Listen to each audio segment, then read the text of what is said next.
மொழி திருமிகு துகினா சந்திரன் மிக முக்கியமான பங்குகளை வகிச்சிருக்காங்க.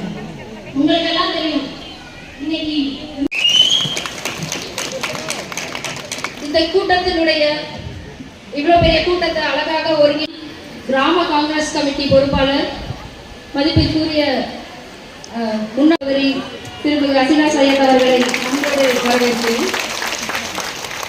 உங்கள் வீட்டு பிள்ளை, எங்களுடைய வாத்தியார், மக்களின் நாயகன் திருவள்ளுவதற்காகவும் வருங்கால பெண் பிள்ளைகளுடைய சார்பாக வருகை வருகை என்னுடைய மாவட்ட தலைவர்கள் அண்ணன் பேசுவாங்க, நல்லா உட்காந்து கேட்டுட்டு இருக்கோம்.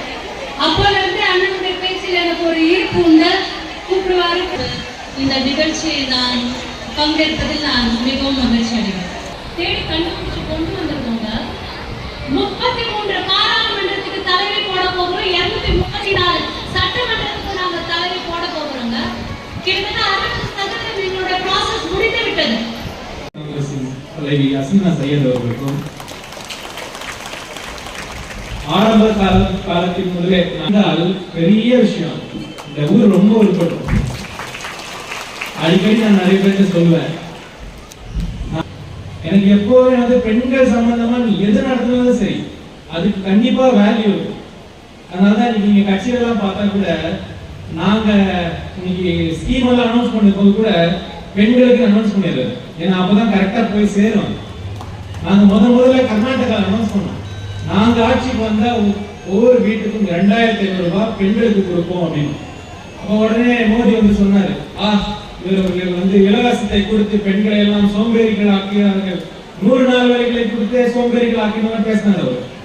இப்போ ஒரு வருஷத்துக்கு 50,000 கோடி பெண்களுக்கு போகுது. நான் நேற்று கர்நாடகா போயிருந்தேன். நான் கேட்டேன், என்னங்க 50,000 ரூபாய் கோடி செலவாகுது, எல்லாம் பெண்களுக்கு நேரா காசு போகுது 2,500 ரூபாய், அதனால என்ன பிரயோஜனம் இருக்கா? அப்ப என்ன சொல்றாங்கன்னா, சார் அருமையா நடந்து ஊர்ல இன்னைக்கு ஒரு அமைதி நிலவு. எல்லா பக்கமும் பெங்களூர்ல டிராபிக் கம்மியாச்சுன்றாங்க, பொருளாதாரம் வளருது, ஜிஎஸ்டி வளருது, பசங்க படிக்க போறாங்க, பசங்க பார்க்கறதுக்கு ஆரோக்கியமா இருக்காங்க. நாங்க பண்ண ஒரே நல்ல விஷயம் அந்த பெண்களுக்கு அந்த 2,500 ரூபாய் கொடுத்தது. அது எத்தனை பேர் போய் சேர்ந்துருக்காரு? ஒருவேளை நாங்க அதை வேற வேற இடத்துல கொடுத்திருந்தோம்னா படிப்புக்கு சர்வீஸ் தனியா, இதுக்கு தனியா, அதுக்கு தனியா கொடுத்துக்க வேண்டியது இருக்கும். ஆனால் வீட்டின் குடும்ப தலைவிக்கு ஒரு காசை கொடுக்கும் போது அது தேவையான இடத்துக்கு மட்டும்தான் போகும். இதே நாங்க ஆம்பளைங்களுக்கு 1000 ரூபாய் கொடுத்தோம்னா அது எங்க போயிருக்கோம்? அப்போ சிம்பிளான விஷயம். அப்ப நம்ம கூட்டத்தை போட்டு யார்கிட்ட பேசணும்? அப்போ ஆதி கூட்டம் என்ன பொறுத்த வரைக்கும் வேஸ்ட் தான். ஏன்னா அதுல பெண்களே இல்ல. அப்போ உருப்படியா எதுவும் நடக்க போறது கிடையாது. நம்ம பேசிட்டு போக வேண்டியதுதான். அந்த மாதிரி இன்னைக்கு கூட நிறைய விஷயங்கள் நம்ம தேவையில்லாம பேச வேண்டாம். எப்பவுமே வெயில்ல இருக்கீங்க நிறைய பேர். காலையில இருந்து 8 மணிக்கு உட்காந்துருக்காங்க, பக்கெட் ஆயிடுச்சு. 8 மணில இருந்து நீங்க உட்கார வச்சீங்க. இன்னைக்கு வந்து அரசாங்கம் பெண்களுக்கு தான் செய்ய வேண்டும் என்ற முடிவுக்கு வந்துட்டோம். அது எந்த கட்சியா இருந்தாலும் எல்லாரும் வந்தாச்சு. ஏன்னா அதனால மட்டும்தான் ஒரு உருப்படியான சில வேலைகள் நடக்குது. அப்படிப்பட்ட ஒரு காலகட்டம் இவ்வளவு நாளுக்கு அப்புறம் இப்பதான் வந்து. அப்போ இந்த சமுதாயம் எப்படிப்பட்ட சமுதாயம் நம்ம யோசிச்சு பார்க்கணும். சாதாரண விஷயம் இல்ல. அதனாலதான் அப்படியே ஓரமாச்சு. இவ்வளவு காலமாக காட்டுக்கு அப்புறம் இப்பதான் சரி குடும்பங்கள் தான் நினைக்கலாம், அரசாங்கமாவது கொடுக்கணும்னா நம்முடைய மாண்புமிகு முதலமைச்சர் வந்து 1000 ரூபாய் உரிமை தொகை 2,000 ரூபாய் காங்கிரஸ் கொடுக்கிறோம். எதுக்கு உரிமை தொகை? உங்களுடைய வேலைக்கான ஊதியத்திற்கான உரிமை. அது இவ்வளவு வேலை பார்த்து இவ்வளவு அடிவாங்கி இவ்வளவு பண்ணியும் கடைசியா ஒரு 10 பைசா உங்ககிட்ட வந்து நிக்கணும்னு இருக்கு பாத்தியா? அது நிலைமை வரக்கூடாதுன்ற ஒரு காரணத்துக்காக தான் அன்னைக்கு சோனியா அம்மா அந்த 100 நாள் வேலையை ஆரம்பிச்சாங்க. 100 நாள் வேலை பெண்களுக்கு தான் முதலுரிமை கொடுக்க வேண்டும் என்று காங்கிரஸ் சொன்னாங்க. ஏன்? அப்பதான் அது சரியா போய் சேரும். ஆனா இன்னைக்கு நமக்கு நிலைமை என்ன இருக்கு? அந்த 100 நாள் வேலையில நம்ம பெண்களுக்கு நம்மளால காசு போட முடியாத நிலைமைக்கு நம்ம இந்த பாஜக கொண்டு விட்டுருக்காங்க. எனக்கு என்ன தோணுதுன்னா, ஒன்றே இவங்களுக்கு நம்ம ஸ்ட்ரென்த் புரியல, நம்ம யாருன்னு இவங்களுக்கு புரியல. ஏன்னா இவங்க என்ன நினைச்சாங்க, நம்ம பேச மாட்டோம்னு நினைச்சாங்க. நான் இன்னைக்கு சொல்றேன், இந்த மேடையில இருந்து சொல்றேன், எண்ணி அவங்களுக்கு 1 மாசம் தருவோம். ஒருவேளை அவங்க பணத்தை மட்டும் போடலைன்னா என்னோட நீங்க ரோட்டுக்கு வந்துதான் ஆகணும். வருவீங்களா? இங்க மட்டும் இல்ல, டெல்லி வரைக்கும் கூட போய் அடிப்பாங்க. இது யார் வீட்டு காசு? யார் வீட்டு காசு யாருக்கு கொடுக்க முடியாதுன்னு சொல்றது? உங்க வீட்டு காசா? எங்க மக்கள் போட்ட வரி பணத்தை 100 நாள் வேலை திட்டம் ஒரு அருமையான திட்டம் சோனியா அம்மா கொண்டு வந்து பெண்களுக்கு, ஊரில் இருக்கும் பெண்களுக்கு கொடுக்க வேண்டும், வயதானவர்களுக்கு கொடுக்க வேண்டும் ஒரு ப்ரோக்ராம, ஒரு அருமையான திட்டத்தை கொடுக்க முடியாதுன்னு சொல்றது யார்? நீ யார்? பொறுமையா கேட்டுப்பாங்க. நீ பொறுமையை தாண்டணும்னா ரோட்டுக்கு வரதான் செய்யும். பெண்கள் ரோட்டுக்கு வந்தாங்கன்னா என்ன ஆகும் இதுக்கு அவங்க பார்த்தது இல்லை. திருவள்ளூர்ல இருந்து பார்ப்பாங்கன்றது என்னுடைய வாக்கு. செய்வோமா? ஏன்னா இதை நம்ம இன்னைக்கு பேசலன்னா இவங்க நம்மளை அப்படியே கடத்தி கொண்டு போயிறாங்க. அந்த மோடி ஜெயிச்சு வந்த உடனே என்ன சொன்னாரு?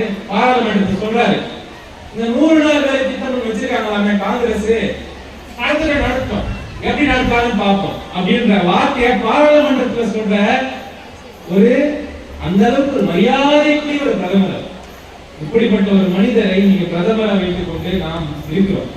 சரி, இருந்துட்டு போ, ஜெயிச்சு வந்துட்டேன், மேல உனக்கு ஓட்டு போடுறாங்க, தமிழ்நாட்டில் உனக்கு ஒரு ஓட்டு கூட விட போறது கிடையாது, ஒரு இடத்துல நீ ஜெயிக்க போதும் கிடையாது, இன்னைக்கு எத்தனை வருஷமா ஜெயிக்க போறது கிடையாது, நீ மட்டும் இல்ல அவ கூட சேர்றவங்க யாருமே ஜெயிக்க போறது கிடையாது.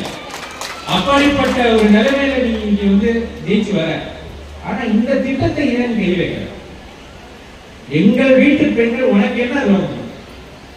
ஒரு ஊர்ல ஒரு அம்மா, ஒரு வயசான அம்மா, 60 வயசு 70 வயசு, ஏதோ 300 ரூபாய் 1000 ரூபாய் 500 ரூபாய் பென்ஷன் வாங்கிட்டு இருந்த அம்மாக்கு இன்னைக்கு ஒரு வரப்பிரசாதம் மாதிரி அந்த 100 நாள் வேலை வந்திருக்கு. அந்த 100 நாள் வேலை வந்த போது காங்கிரஸ்ல அதான் சொன்னோம், நீ போய் சும்மா உட்கார்ந்து அந்த மெஷர்மெண்ட்லாம் எடுக்க கூடாது, கூட்டிட்டு போ, வேலை கொடு, காசை கொடு. எதுக்கு கொடுக்கறது? அந்த காசு மறுபடியும் நம்மளுடைய சமுதாயத்துல வரும். அந்த காசு வந்தாலே தொழில் பெறுகிறதுக்கு, வளம் பெறுகிறதுக்கு.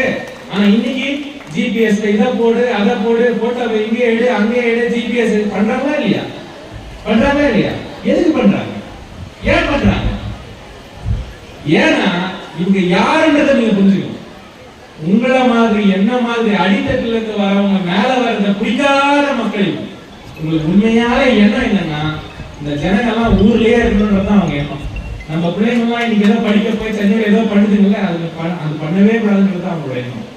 படிப்பு எடுத்துறாங்க, புதுசா மெரிட் இன்னும் இந்த exam, NEET exam, seat exam நம்ம பிள்ளைங்க படிக்கிறது இருக்காங்க. யூபிஎஸ்சில எதுக்கு இவ்வளோ 10-15% எங்க பசங்க ஐஏஎஸ் ஐபிஎஸ் ஆயிட்டு என்ன மாதிரி இன்னைக்கு 100% கூட ஆக மாட்டாங்க. எல்லாத்துக்கும் காரணம் மேல இருக்கிற பாஜக அரசாங்கம் தான். ஏழை எளிய மக்கள், அடித்தட்டு மக்கள் மேல வர விரும்பாத ஒரு அரசாங்கம், மேல வர விரும்பாத ஒரு கும்பல், ஜாதிய வெறி பிடித்த கும்பல். அவ்வளவுதான் நான் சொல்ல முடியும். அப்ப அவங்க மனநிலைமை எப்படி இருக்கு யோசிச்சுக்கோங்க. இந்த மேடையில பேச வேண்டிய அவசியம் இல்லை. ஆனா நீங்க இவ்வளவு மகளிருக்கு உட்கார்ந்துருக்கீங்க, உங்களுக்கு இந்த அரசியல் புரியணும். இந்த அரசியல் உங்களுக்கு ஒருத்தருக்கும் மனசுக்குள்ள போகும்போதுதான் ஒரு குடும்பமும் மாறும். இன்னைக்கு நம்ம சண்டை போட வேண்டிய நிலைமைக்கு வந்துட்டோம். இன்னைக்கு அரசியலாக நம்மை, ஏழை எளியவரை, ஒடுக்கப்பட்டவர்களை எதிர்க்கும் யாராக இருந்தாலும் சரி, அது யாராக இருக்கட்டும், நாங்க இறங்கி அடிப்போம்ன்ற அந்த துணிவும் அந்த தைரியமும் பெண்களுக்கு வந்துட்டா போதும், ஒருத்தரும் ஒண்ணும் பண்ண முடியாது. இன்னைக்கு சொல்றேன், என்னைக்கும் சொல்றேன், அந்த காலகட்டத்துக்கு நம்மளை கொண்டு போறாங்கன்ற ஒரு எச்சரிக்கை கூட நான் என்னுடைய சகோதரிகளுக்கு சொல்லிக்கிறது. பேங்க் எல்லாம் பிரைவேட் பேங்க் வந்து கவர்மெண்ட் பேங்கா மாத்துறாங்க. இன்னைக்கு கவர்மெண்ட் பேங்க் விற்கிறாங்க. அப்படிப்பட்ட நிலைமை நடந்துச்சு. ரயில விற்கிறாங்கம்மா, ரயில விற்கிறாங்க. அப்படிப்பட்ட ஒரு நிலைமை இருக்குது. அதனால நாம் இந்த நேரத்தில் அரசியலாக பெண்கள் ஒவ்வொருத்தரும் நீங்க ரொம்ப ஸ்டெடி ஆயிருங்க. எதுக்காக சொல்றேன், ஒரு நாட்டுக்காக தேசத்துக்காக தான் சொல்றேன்னு நினைச்சுக்காதீங்க. உங்க வீட்டுல உங்களுக்கு பேர குழந்தைங்க இருக்காங்களா? உங்க வீட்டுல உங்க பிள்ளைங்க இருக்காங்களா? உங்க பேர குழந்தைங்க இருக்காங்களா? அவங்க பிள்ளைங்க இருக்காங்களா?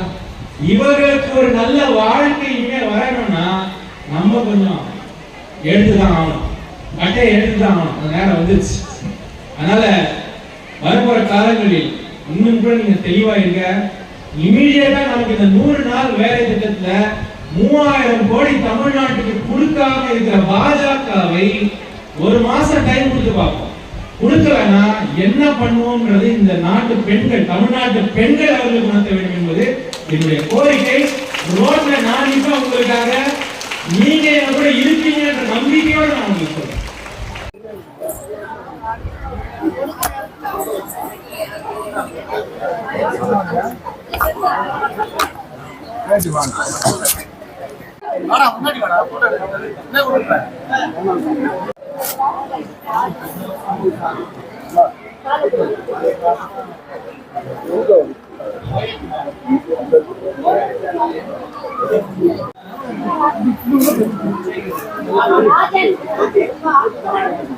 எல்லோருக்கும் எங்கள் மாவட்டத்தை பொறுத்த வரைக்கும் 100 நாள் வேலை திட்டத்தில் பாஜக அரசாங்கம் அவர்களுக்கு அந்த காசை போடாமல் இருக்கிறதுக்கு மகளிருக்கு ஒரு பெரிய குறையாகவே இருக்குது.